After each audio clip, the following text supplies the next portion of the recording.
Welcome to SVG-TV News for Monday, November 7th, 2016. I am Jennifer Richardson with the details.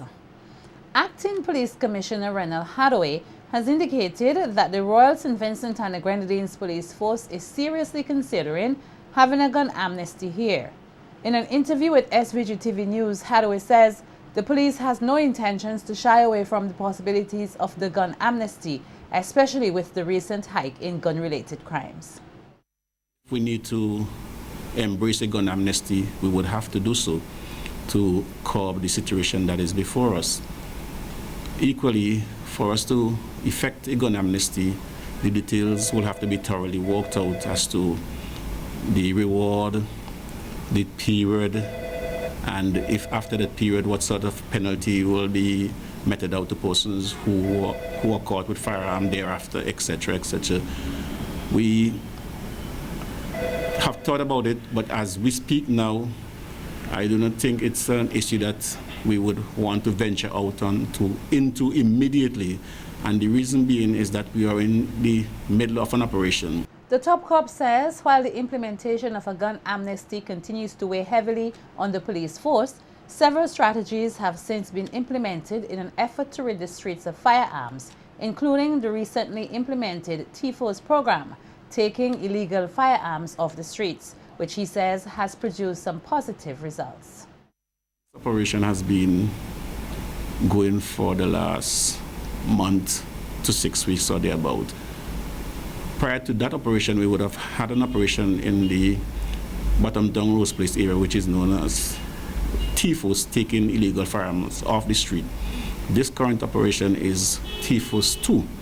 And since we have launched that operation, we have already recovered 4 firearms from persons on the streets out there. And it is ongoing. There is not a definite time as to when we will bring it to an end, but we will have to make assessment as we go along and make a determination as to whether it is successful or not. And thereafter, we would have to consider other options, other strategies and the likes. And certainly a gun amnesty would have to be in the mix as well, if need be. So we're not really ignoring or running away from the whole issue of a gun amnesty. But we are looking at it, taking it in strides as time goes by. Local police are investigating the shooting death of Victor Scott on Friday night. According to police, the incident occurred at around 11:30 Friday night when the 42-year-old Sand Hill resident was shot and killed by a single bullet to the head under his neighbor's shop. Neighbor and owner of the shop, Irma Small, told SVG-TV News that she was already closed for the night and was inside her home reading the newspaper when she heard a loud bang. Small said she simply did not make any alarm as her thoughts were far-fetched from the thought of someone being gunned down at her place of business. All of a sudden I heard this big explosion outside. So I thought maybe, November, this pop-up thing, I thought maybe somebody just passed and throw one. And then I didn't hear any, talking, nothing, just one big explosion. So I jumped up and I went in the middle room and still going through the papers. Then all of a sudden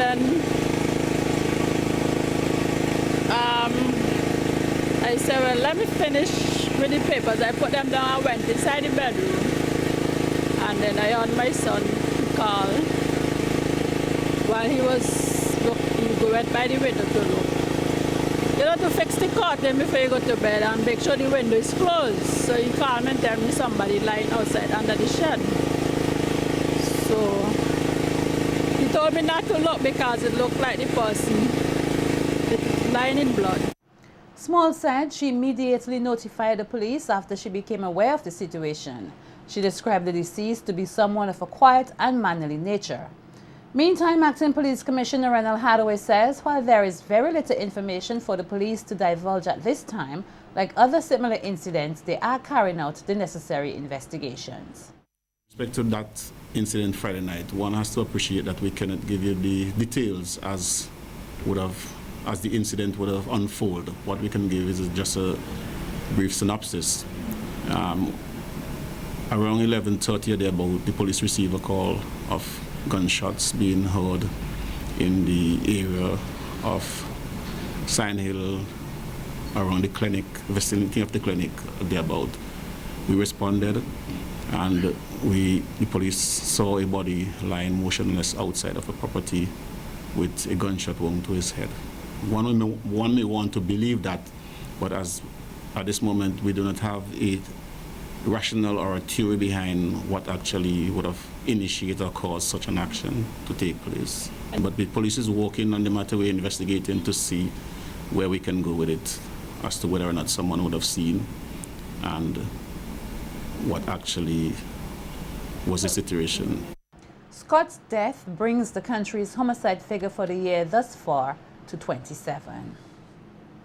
The Ministry of Health, Wellness and the Environment is assuring the public that the babies who recently died in the neonatal intensive care unit at the Milton Cato Memorial Hospital were not as a result of the spread of a germ from another baby. The ministry's statement came in response to a Searchlight newspaper article of November 4, 2016, which suggests that the deaths could have been as a result of a germ introduced by a baby rescued from a latrine on the Leeward coast and taken to the hospital for treatment in September. The ministry stated that whilst the staff of the Milton Cato Memorial Hospital understands the pain and anguish of grieving parents, the ministry will continue to do its part in ensuring and protecting the lives of infants in SVG. Noting that there is no evidence to suggest that a germ caused the deaths of the babies, the ministry states that the staff of the neonatal intensive care unit and pediatric ward continues to adhere to the highest standard and most rigorous protocols on infection control, with the staff undergoing extensive training to increase the chances of survival of premature babies. Members of a 9-member adoption committee took their oaths of secrecy on Friday as the Ministry of Social Development fulfilled a legislative mandate in creating a committee charged with overseeing the adoption of children in SVG. The committee members are Anastasia Harry, the Director of Family Services, Marissa Burke, the Director of Social Development, Polly Oliver, Coordinator of Gender Affairs, Dr. Joselle Miller, Representative from the Ministry of Health, Kezron Walters, Representative of the Attorney General Chambers, Gwyneth Cambridge, Representative of the Ministry of Education, Major Antoine Pierre, Representative of the Salvation Army, and Camille Johnson, the committee's secretary. Speaking at the event on Friday, Minister of National Mobilization and Social Development, Frederick Stevenson, explained that Section 3 of the Child Care and Adoption Act mandated the creation of such a committee to oversee the adoption of the nation's children, noting that the provisions allow children the opportunity to live in a safe environment. This process actually affords a child a second opportunity of life with a family within a safe environment. As part of the Adoption Act, Section 85, subsection 3 provides for an adoption committee to become a mandatory provision of the Child Care and Adoption Act, which seeks to provide objectively and comprehensively provide through assessment and filtering of potential families, allowing them to be matched to children placed for adoption, whether they emerge from the foster care system, in transit care services, or from biological parents who opt to give up their parental rights if due to their socio-economic situation. Minister Stevenson added that the provisions of the Act is a product of great care and consideration in order to protect children who are to be adopted. Those things were timely. We had to carefully put the necessary procedures and the trainings in place for the completement of the Act. I do not think the Act is too late. The last time we had adoptions done, I think it was in July last year, and we had to make sure that we cross all the T's and dot all the I's, so that when, as a state, we send our children out for as reasons of adoptions, that we're not sanctioned as if we are involved in the trafficking of persons. So we had to be very careful and put all the necessary practices and procedures in place. According to Stevenson, the Ministry of Social Development continues to implement various programs to increase its efficiency and effectiveness, and called on the general public to do its part in ensuring the safety and development of the nation's youth. At the moment, we are working with approximately 200 children where child abuse has occurred and resulting in placement of kinship care, foster care, or in transit care is provided. We're therefore working assiduously to ensure that there is reintegration back into mainstream families via biological care or non-biological care, mainly through adoption as well. We'll be pursuing consistent public education on these matters, as there may be implications for duty bearers or personnel providing services to protect children, and implications for parents when they fail to protect their children. We therefore urge a full cooperation of the public as we embark on this very important journey. Representatives from various government entities are this week learning more about labor market information through a training workshop hosted by the Department of Labor. The workshop is taking place at the E-Government Center in the Clico building. Deputy Program Manager for the Free Movement of Labor in the CSME, Dr. Olivia Smith, said that the training here in SVG is part of the 10th European Development Fund project to ensure the implementation of the necessary infrastructure for the free movement of skills within the CSME. The market information system that will be implemented within St. Vincent and the Grenadines and the other member states is critical because it allows St. Vincent and the Grenadines to inform the persons who live here about what's happening in the job market. It also informs the government what's happening within the sectors, what's happening with people coming out of school, what happens with people looking for persons to be employed in their organizations. And so the policy planning and development that is implemented within your country will be guided by statistics. The main purpose of the training is to provide the stakeholders from various government ministries and departments and statutory bodies that are involved in the production, analysis, and dissemination of labor market data with the necessary understanding of labor market information and its use in policy and planning. It's very important that they understand data collection. What do you do with that data when you collect it? How do you disseminate that data? How do people use the data in different ways to get the information they need to inform their decision making? And that can go for the individual who's looking to see what's out there in the marketplace for me, so that I can develop myself in terms of my learning, my training. For the employer can identify where persons are with skills that they need to develop in their organizations. For government, they can get an idea of what is happening in areas such as for youth employment. We know that every member state is challenged with youth unemployment, but the collection of data will give us a true picture of what it is we're dealing with, and then put us in a better position to plan to respond to such things as youth unemployment in St. Vincent and the Grenadines. The sessions would also examine key labor market and sectorial policy issues, sources of labor market, as well as training on the analysis of vacancy survey. Local social commentator Joel Providence believes that race will be a key factor in the way Americans vote in tomorrow's presidential elections.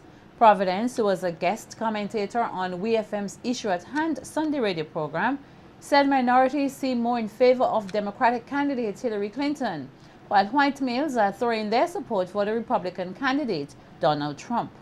Providence says this dichotomy in race and the election is evident with Clinton having some 85% of the black voters. I think in 2012, perhaps as much as 91 and 92% voted for Obama, more than 85%. A very high percentage of the Hispanics will also vote for Hillary Clinton.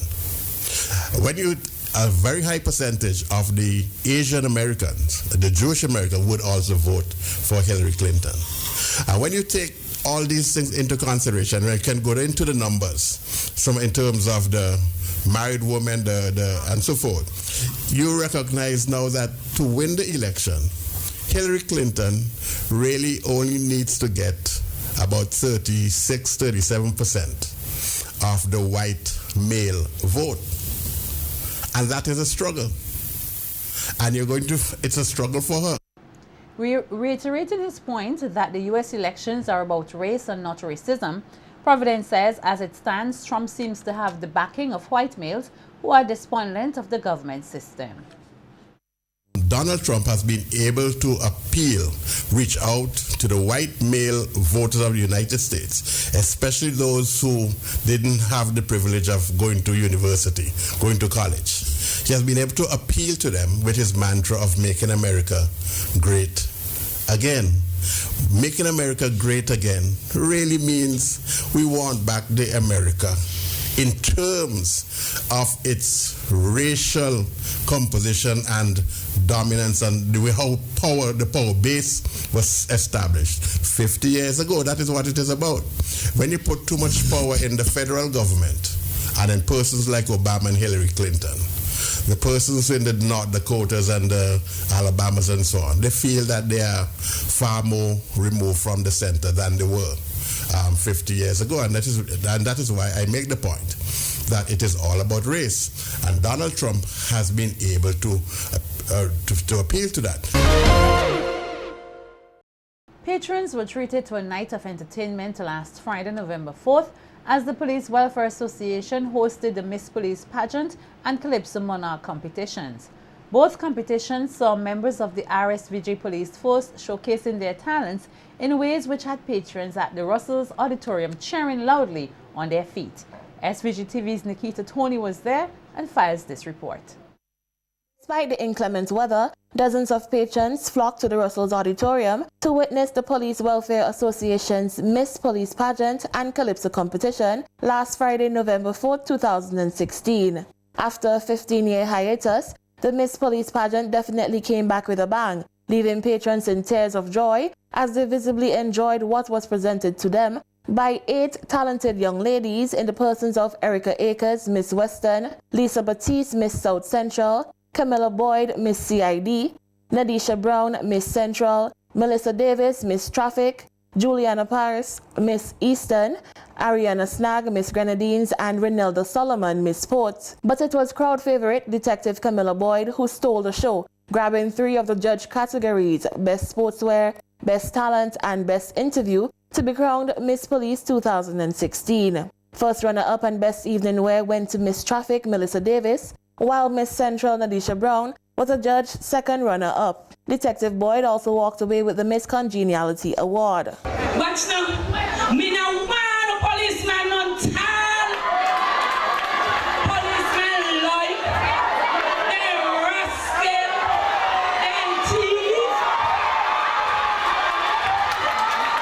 and then now when they pick me up. In the Calypso competition, Nicolette singing Quitty Best, Trevor the Mighty Stranger Grant, Parnell Master 9 Brown, and Renrick the Mighty Bamboo Joint Cato were the 4 officers competing for the coveted title. Proving that he was indeed a master, Parnell Brown, with his rendition of Just Can't See and a remake of Poser's Bull Pistol, secured the 2016 Police Calypso Monarch title, with Trevor the Mighty Stranger Grant and Renrick the Mighty Bamboo Joint Cato taking 2nd and 3rd place respectively.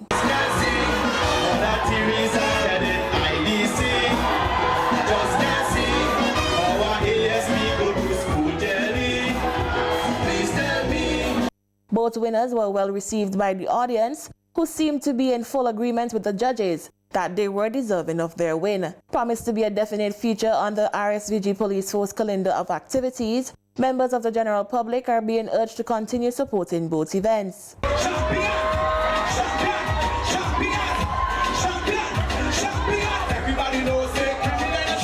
Nikita Tony reporting for SVG-TV News.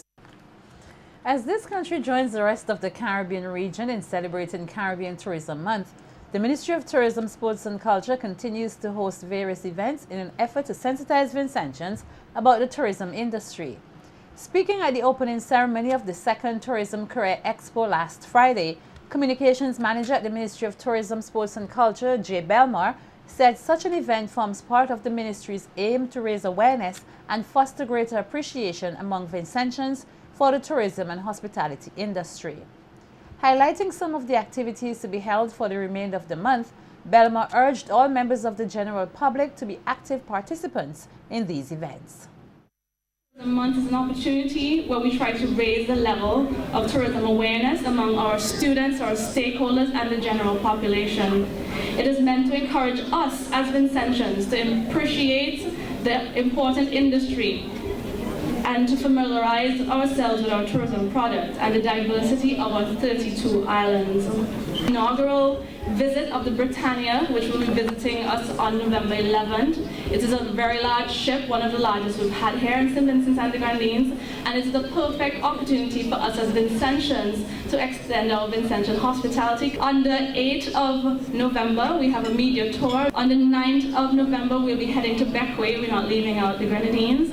So we'll be having a career talk in Beckway. 18th of November, join with us at the Ministry of Tourism and our key agencies, where we will be dressing like tourists for a day, even at work. 19th of November, at the Annesville Sporting Complex, we'll be having an evening of Street 20 cricket. On the 26th of November, we'll have the Tourism Awards, where we appreciate those persons who have been outstanding in the industry over the past year.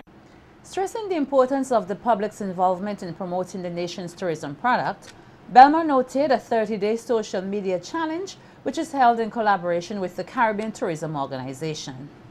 Students and those photographers among us, please join us on the 30-day social media photo and video challenge.